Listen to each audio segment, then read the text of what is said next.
Abraham by the people of the book is not required. Abraham is also extremely important as a leader of Islam and as a patriarch of the Islamic faith. Muslims recognize Abraham as the ancestor through whom many other prophets and saints wali came, including Moses, Jesus, Isa, and Muhammad.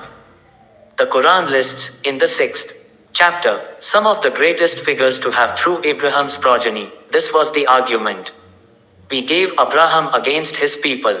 We elevate in rank whoever we please. Surely your Lord is all wise, all knowing. And we blessed him with Isaac and Jacob. We guided them all as we previously guided Noah and those among his descendants, David, Solomon, Job, Joseph, Moses, and Aaron. This is how we reward the good doers. Likewise, we guided Zechariah, John, Jesus, and Elias, who were all of the righteous. Ishmael, Elisha, Jonah, and Lot, favoring each over other people of their time. And we favored some of their forefathers, their descendants, and their brothers. We chose them and guided them to the straight path. Abraham's narrative in the Quran indirectly refers to his role as one of the great patriarchs. The Quran says that Allah made Abraham an imam to the nations and father to Muslims, and his narrative records him praying for his offspring. The Quran further states that Abraham's descendants were given the book and wisdom, and this fact is reinforced in a verse which states that Abraham's family was one of those in which the gift of prophecy was established as a generic trait. The Quran emphasizes upon Abraham's significance as it states that Abraham's family, Noah, Adam, and the family of Amram were the four selected by Allah above all the worlds. As a result of his significance as a patriarch, Abraham is sometimes given the title father of the prophets. Of Abraham's immediate sons, the Quran repeatedly establishes the gifts Allah bestowed upon them. Ishmael, along with Elisha and Dhul-Kifl, possibly Ezekiel, is regarded as being of the company of the good, and one of the men who was given favor above the nations. In addition, Ishmael is described as being true to what he promised, and he was a messenger and a prophet. Likewise, the Quran says of Isaac that he was of the company of the elect and the good, and was a prophet, one of the righteous, and further describes him as of power and vision. Cave of the Patriarchs, Muslims believe that Abraham was buried along with his wife Sarah at the Cave of the Patriarchs in the old city of Hebron, the West Bank. Known to Muslims as the Sanctuary of Abraham, it is also thought to be the burial site of his son Isaac, his wife Rebekah, their son Jacob, and his wife Leah.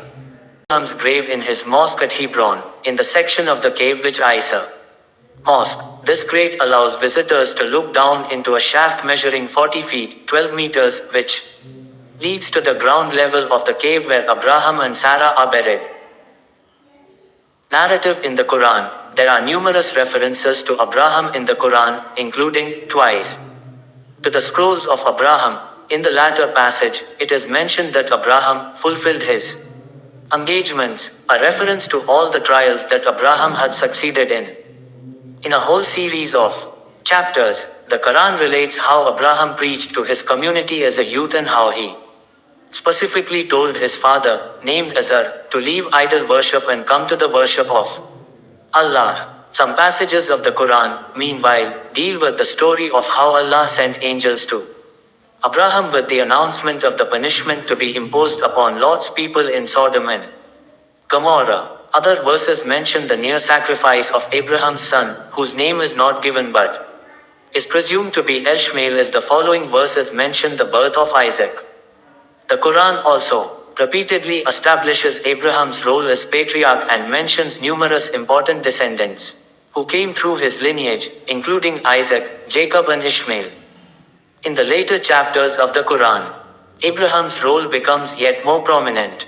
The Quran mentions that Abraham and Ishmael were the reformers who set up the Kaaba in Makkah as a center of pilgrimage for monotheism. The Quran consistently refers to Islam as the religion of Abraham, Millat Ibrahim, and Abraham is given a title as Hanif, the pure, true in faith, or upright man.